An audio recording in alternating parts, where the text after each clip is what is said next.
ito po ang ating Skip Hop Alphabet Zoo Activity Gym. So, ayan. So, selling po ito as is. Ayan. So, meron siyang kasamang bag.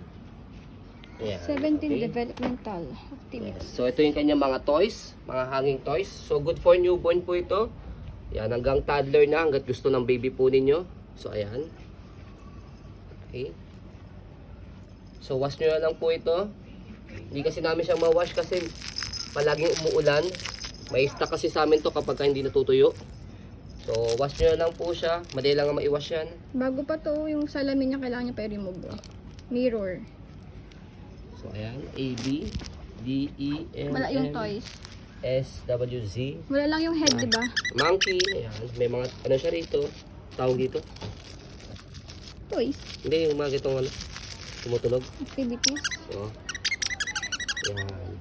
Okay. Patam. So, use it for ways.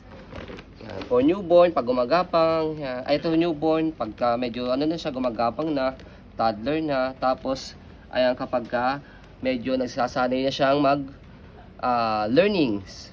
Yan. Okay. Okay. So, ayan, wala. Kaya selling as is siya. May kulang na parts lang sa kanya, pinaka-head lang. Yan. So, ayan po, so kasi very details po kami sa pag video kasi kami siya policy, no refund, no exchange. What you see is what you get. So po, maraming salamat. Have a nice day and God bless po.